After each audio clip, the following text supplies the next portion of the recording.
May 3rd, 1999, Bridge Creek, Oklahoma. At 6:54 p.m., a research truck parked on a gravel shoulder aims its radar dish at a tornado a mile wide and measures a wind speed of 321 miles per hour. It is the fastest wind ever recorded on Earth, faster than any hurricane in history, faster than anything an instrument has captured before or since anywhere on the planet. Listen to it! Listen to it roar! Listen to it, you can hear it!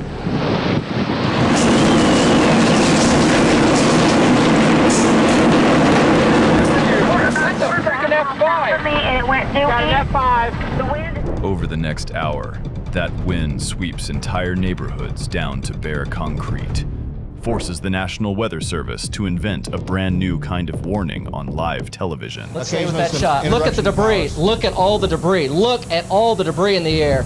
Folks, please, we plead with you, you absolutely have got to get down. And proves that the one roadside shelter every American driver trusted is among the deadliest places a person can stand.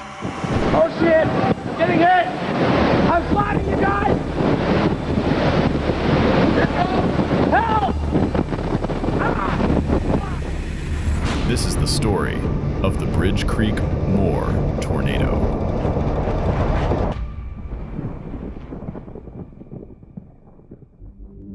Central Oklahoma sits in the heart of Tornado Alley, where cold, dry air pouring off the Rockies collides with warm, humid air riding up from the Gulf of Mexico. More violent tornadoes strike this stretch of the plains than almost anywhere else on Earth. And because of that, Oklahoma had built the most advanced severe weather warning machine in the world. The National Weather Service Forecast Office in Norman sat minutes from the state's storm research labs. Local television stations ran their own radars, their own helicopters, their own storm chasers. An entire culture had been trained over decades to take shelter when the sirens sounded. On the morning of May 3rd, that machine saw only a slight risk of severe storms. By mid-afternoon, the forecast had been upgraded twice. The moisture was deeper, the winds aloft stronger than any model had suggested. The machine was ready. The people trusted it, and by evening, both would be tested against a wind no instrument had ever seen. Just after 4:30 p.m., a thunderstorm erupts southwest of Chickasha and begins to rotate. A mesocyclone, the spinning engine inside a supercell that builds tornadoes. Within the hour, it is dropping them one after another across the open grassland, a sequence meteorologists call a tornado family. Look at it come down. Whoa. There it is! Wow, look how close. Look at that! Shut up. Holy oh my God! Sisters! Look how close we got sisters! The first 8 are small.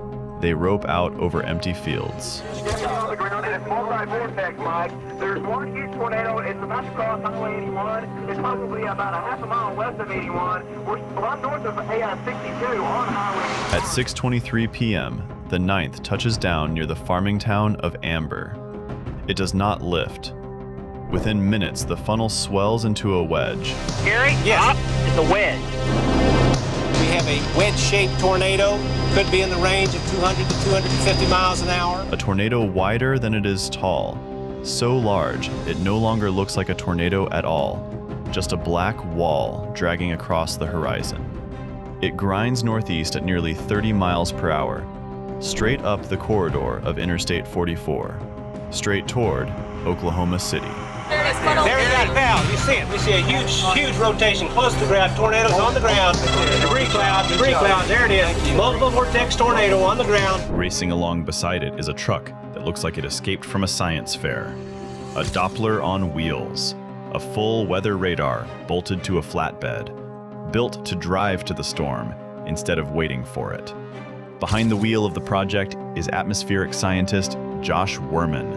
And at 6:54 p.m., near Bridge Creek, his radar stares into the funnel and returns a number that has never been seen before. 321 21 miles per hour. The fastest wind ever measured on our planet, roughly 100 feet above the ground. Oh shit! Getting hit! I'm sliding, you guys! Help! And what you're looking at there is a violent, rapidly rotating tornado, estimated width there about an eighth to maybe a quarter of a mile wide. And again, In wind. the forecast office in Norman, meteorologist David Andra faces a different problem. A tornado warning is already active. But a tornado warning is issued dozens of times every spring, and this is no longer a warning-sized storm. The words are too small for what the radar is showing him. So at 6:57 p.m., he issues something that has never existed before: a tornado emergency.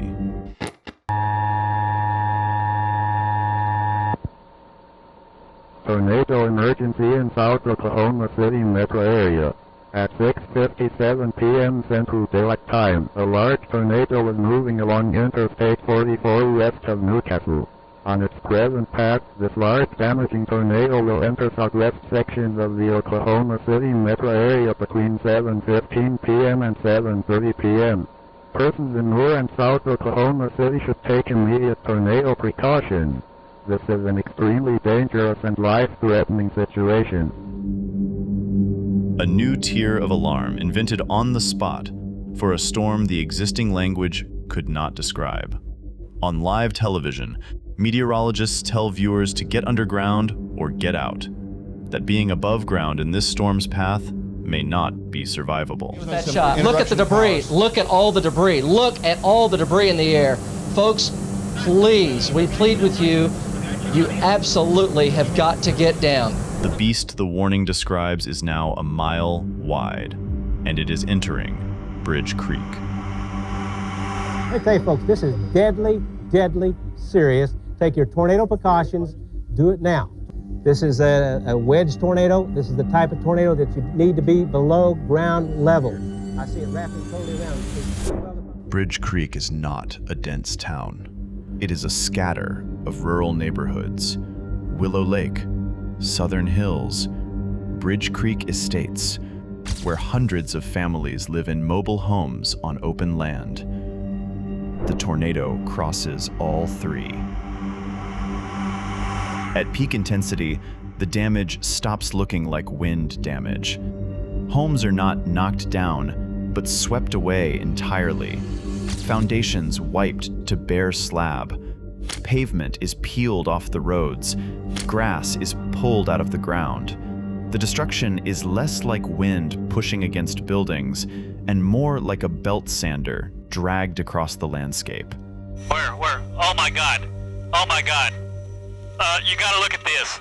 This is phenomenal. It's gone. The neighborhood is gone. It's level. There's nothing here. I mean, it's incredible. Around 200 homes in Bridge Creek are destroyed. 7 people die in Willow Lake Estates alone. On Interstate 44, drivers watch the wall approach and do what generations of Americans had been taught by one famous piece of storm footage. They pull over beneath a highway overpass. It looks like the strongest shelter on the road. Concrete and steel overhead, girders to hold on to. It is a trap. The narrowing gap between bridge and embankment squeezes the wind and accelerates it. The same physics that makes air scream through a canyon. The overpass does not block the tornado. It sharpens it. Under the 16th Street overpass near Newcastle, a civil engineer named Kevin Weber wedges his arm between 2 steel I-beam flanges as the core passes over. The wind lifts his body off the ground and holds it there, flying like a flag off the girder, while debris snaps his leg. He survives. 3 people sheltering under overpasses on May 3rd do not. At 7:15 p.m., the tornado crosses into Moore, a suburb of 50,000 people on the south side of Oklahoma City, and carves through it for the next quarter hour. Whole streets in East Lake Estates and Country Place go down at F5 intensity. Cars are thrown through second stories. At Westmore High School, an academic award ceremony is underway. More than 400 students and parents are rushed into interior hallways and bathrooms minutes before the building is hit. Every one of them lives. Outside, in the parking lot, a horse is found dead between two destroyed cars. Nobody can explain where it came from. The power grid across southern Oklahoma City collapses, block by block, as the tornado crosses Shields Boulevard, then Interstate 35, then grinds on through Dell City and Midwest City on the far side of the metro. At 7:48 p.m., after 85 minutes and 38 miles, the funnel finally unravels into the evening sky. On I-44, in the minutes before the Corps arrived, Kathleen Walton had pulled over with her 11-year-old son and climbed the embankment beneath the 16th Street overpass, the same girders where Kevin Weber hung on. When the wind came, mother and son gripped the steel and each other. The pole grew stronger than her grip. Kathleen told her son to close his eyes. She told him that she loved him. And then the wind tore her away.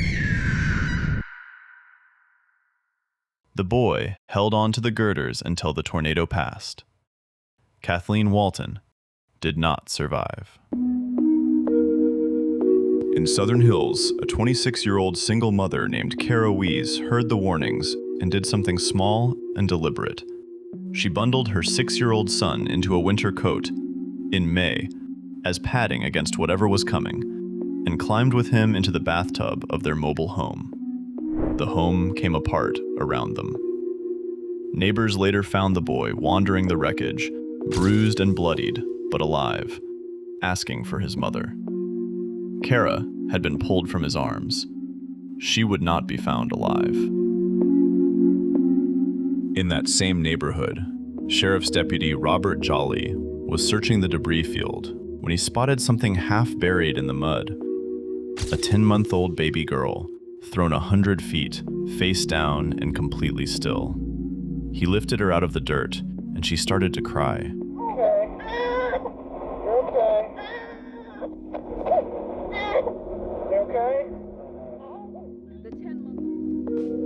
The photograph of Jolly carrying that mud-caked baby out of the wreckage became one of the defining images of May 3rd. And in Eastlake Estates and Moore, David Henry made the same choice as Kathleen Walton, in the opposite direction. As the house failed around them, he pushed his wife Sandy down and covered her body with his own. When neighbors dug them out, Sandy had barely a scratch on her. David did not make it. He had put himself between her and the fastest wind ever measured on Earth. 36 people killed, 583 injured, more than 8,000 homes damaged or destroyed, $1 billion in damage. The first tornado in American history to cross that line. And yet, the number that researchers kept returning to was a different one. Reconstructing the event, National Weather Service scientists estimated that without the warnings, the radar coverage, the television wall-to-wall coverage, the brand new tornado emergency, the death toll would likely have passed 600. The machine Oklahoma had spent decades building saved hundreds of lives that evening. For 36 people, even the best warning system on Earth was not enough.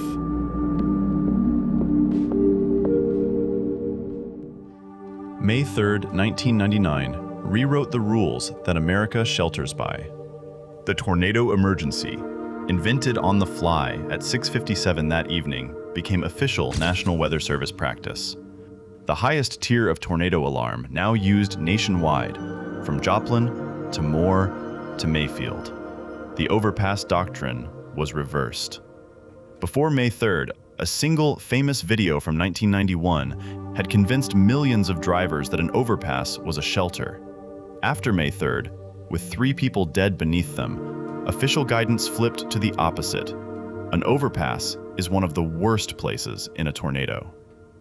That lesson was paid for at Bridge Creek. And Oklahoma rebuilt differently.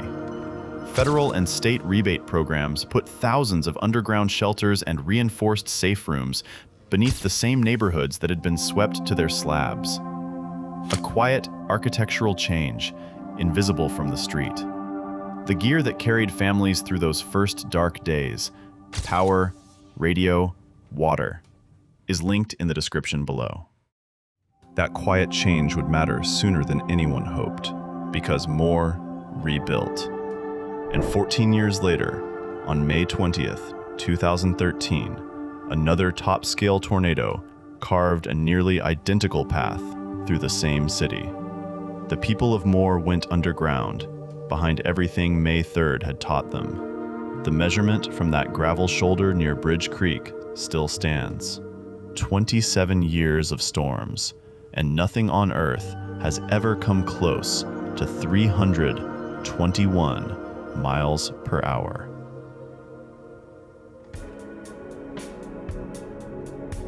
If you'd like to help shape what we document next, channel members can vote on upcoming stories and storms. And honestly, thank you for being here.